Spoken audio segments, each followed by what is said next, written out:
Hello friends. आपका ES वाला YouTube channel पर स्वागत है। आइए आज हम लोग गॉस नियम के आधार पर दूसरे डेरिवेशन का सॉल्व करेंगे। आपको मैंने कल गॉस नियम को परिभाषित कीजिए तो उसके आधार पर एक अनंत लंबाई के आवेशित तार का किसी बिंदु पर वैद्युत क्षेत्र की तीव्रता के लिए व्यंजक प्राप्त किया करना सिखाया था।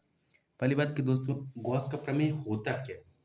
गॉस का प्रमेय कल भी डिफाइन किया था, आज मैं आप लोग समझ डिफाइन करता हूँ कि जो हमारा वैद्युत फ्लक्स होता है दोस्तों, वो हमारे आवेश का 1/ε0 गुना के बराबर होता है। उसे गॉस का प्रमेय कहते हैं दोस्तों। आइए आज हम लोग एक समान रूप से आवेशित अनंत विस्तार की समतल चादर के निकट बिंदुओं पर वैद्युत क्षेत्र की तीव्रता के लिए व्यंजक प्राप्त करेंगे दोस्तों। यदि आपने पहला व्यंजक नहीं देखा प्राप्त तो आप इस डिस्क्रिप्शन बॉक्स के लिंक में मैं डिस्क्रिप्शन बॉक्स में एक लिंक डाल दूंगा, उस लिंक पे आप क्लिक कीजिएगा, आपको पहला वीडियो मिल जाएगा दोस्तों। और मैं आपको दावा करता हूं दोस्तों कि इस दोनों क्वेश्चन में बोर्ड में आपका कंफर्म एक क्वेश्चन मिलेंगे और वो भी 5 नंबर में लॉन्ग क्वेश्चन में मिलेंगे। इसलिए दोस्तों ये दूसरे व्यंजक पे चलते हैं। आज का हमारा है दोस्तों अनंत विस्तार के समतल आवेशित अचालक प्लेट या चादर के कारण वैद्युत क्षेत्र की तीव्रता ज्ञात करना है। दोस्तों ये हमारा एक अचालक चादर दिया हुआ है। ये क्या है? ये चादर है दोस्तों। इस पे धन आवेशित क्या है? एक प्लेट है दोस्तों ABCD, और इस पे धन आवेशित रूप से समान रूप से वितरित है इस प्लेट पे दोस्तों। इसका आवेश की मात्रा क्या है दोस्तों? रो है तथा क्षेत्रफल DA है। तो चादर की वैद्युत क्षेत्र की तीव्रता ज्ञात करना है दोस्तों। तो ये बेलन है दोस्तों। ये क्या है? बेलन। तो बेलन के समतल पृष्ठ हेतु वैद्युत फ्लक्स, बेलन के क्या लिखेंगे दोस्तों आप लोग? बेलन के समतल पृष्ठ हेतु वैद्युत फ्लक्स, तो डी फाई पी, क्योंकि हमें पॉइंट पी पे वैद्युत क्षेत्र निकालना है दोस्तों, पॉइंट पी पे निकालना है। तो डी फाई और इधर दोस्तों क्यू पे निकालना है, इधर क्यू पे और इधर पी पे। तो D phi P equal to D phi Q equal E vector dot D A vector होता है दोस्तों। तो E D A cos theta होता है दोस्तों, A D A cos theta. तो ये वेक्टर को सिंपल सा डिफाइन कर दिया दोस्तों A D A cos theta में, जहाँ थीटा आपका होता है दोस्तों 0 डिग्री। तो आप लोग ई D A cos 0 degree, cos 0 degree का वैल्यू 1 होता है दोस्तों। तो ई डी ए सिंपल आपका बच जाता है दोस्तों। तो तथा बेलन की वक्र पृष्ठ हेतु वैद्युत फ्लक्स अब निकालेंगे दोस्तों। बेलन के ये तो समतल पृष्ठ के लिए निकला था दोस्तों, अब वक्र पृष्ठ के लिए निकालेंगे। वक्र पृष्ठ के लिए वैद्युत फ्लक्स, वक्र पृष्ठ के लिए वैद्युत फ्लक्स। तो डी फाई एन, ये ऊपर वाला ये पॉइंट दोस्तों, ये वक्र पृष्ठ है आपका। तो वक्र पृष्ठ के लिए निकालेंगे तो D phi N equal to, फिर वही लिखेंगे दोस्तों E D A equal to, dash लगा लीजिए दोस्तों, ई डी ए आपका E D A cos theta, यहाँ पे थीटा आपका दोस्तों 90 डिग्री हो जाएगा। तो नाइन थीटा 90 डिग्री, तो दोस्तों कास थी 90 डिग्री का वैल्यू होता है दोस्तों 0। तो ई डी ए मल्टीप्लाई 0 हो जाएगा दोस्तों। आपने वक्र पृष्ठ भी निकाल लिया और समतल पृष्ठ भी निकाल लिया दोस्तों। तो आप लोग सिंपल क्या करेंगे कि तीनों को D five P, D five Q और डी फाइव एन जो आपने निकाला है उसको तीनों को जोड़ देंगे। तो उसी को बोलते हैं दोस्तों कुल वैद्युत फ्लक्स। क्या बोलते हैं?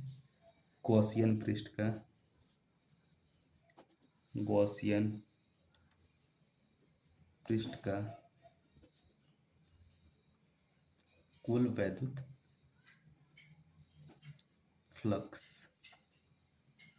कुल वैद्युत फ्लक्स, तो आपका कुल वैद्युत फाई ई बराबर phi P plus phi Q plus phi N हो जाएगा। तो सिंपल है दोस्तों, फाई पी और phi Q E D A है दोस्तों, तो E D A plus E D A, क्योंकि दोस्तों ये दोनों इक्वल है, ये दोनों इक्वल है, डी फाई पी और डी फाई क्यू, प्लस आपका E dot D A dash vector आप लगा लीजिए। तो दोस्तों A D A two E D हो जाएंगे, two E D A vector plus E vector dot D A dash vector हो जाएंगे दोस्तों।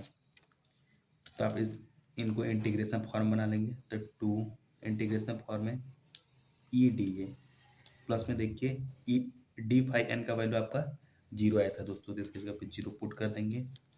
तो यहाँ पे ई को आप बाहर लेंगे तो टू ई ए डी ए, तो डी इंटीग्रेशन में आ जाएगा दोस्तों, तो टू ई ए बचेगा केवल, इंटीग्रेट करेंगे तो डी खत्म हो जाएगा दोस्तों, तो टू ई ए बचेगा। अब गॉस का प्रमेय आपको बताया तो दोस्तों, तो गॉस का प्रमेय क्या होता है, गॉस का प्रमेय phi E equal to Q upon epsilon naught होता है दोस्तों। लेकिन यहाँ पे आपको मैंने बताया था कि आवेश आपका क्या है, रो है, तो रो अपान एप्सिलॉन नॉट हो जाएगा। तो आप फाई ई के जगह पे क्या आपका वैल्यू आया था दोस्तों, टू ई ए, तो टू ई ए रख देंगे, तो रो अपान एप्सिलॉन नॉट हो जाएगा। अब आगे आप क्या करेंगे कि ई आप यहीं पे छोड़ देंगे दोस्तों, और आप टू ई यहीं पे छोड़ देंगे, और आप क्षेत्रफल के निकाल रहे हैं तो यहाँ पे ए से मल्टीप्लाई कर लेंगे। तो यहाँ पे ए से मल्टीप्लाई किए दोस्तों, तो आपका ए से ए ये कट जाएगा, और E equal to rho upon two epsilon naught हो जाएगा दोस्तों, rho upon two epsilon not.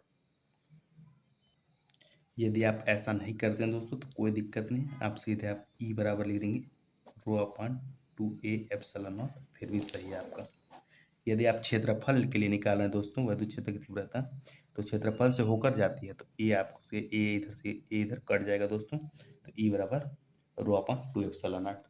आइए हम आपको रिवाइज करा दें। अब सिंपल है दोस्तों, एक प्लेट लेंगे जो ए बी सी डी होगा, जिसमें धन आवेश हम वितरित कर देंगे, और दो एक बेलन बनाएंगे और एक इधर आधा बेलन बनाएंगे दोस्तों। तो इस बेलन पे दोस्तों डी एन है, एन आपका है, एन आपका क्या है दोस्तों, एन आपका वक्र पृष्ठ के लिए वैद्युत फ्लक्स हो जाएगा, और ये समतल के लिए दोस्तों पी और क्यू। तो आप बेलन के समतल पृष्ठ हेतु वैद्युत फ्लक्स निकालेंगे दोस्तों, तो डी फाई पी और डी फाई क्यू एक देखिए समान है, दोनों का डायरेक्शन सेम है दोस्तों, इसलिए दोनों का इक्वल होंगे। तो ई डी ए बराबर ई डी ए कॉस थीटा, जहाँ थीटा इक्वल टू 0 डिग्री है दोस्तों, तो कॉस जीरो का वैल्यू 1 होता है दोस्तों, तो ई डी ए हो जाएगा। और जब आपका वक्र पृष्ठ निकालना है दोस्तों, ये आपका 90 डिग्री है दोस्तों, ये देखिए ये आपका 90 डिग्री है, तो डी फाई एन निकाल रहे हैं, तो D phi N equal to E D A cos theta, theta equal to 90 degree, तो 90 डिग्री का वैल्यू होता है दोस्तों 0, तो ई डी ए 0 हो जाएगा।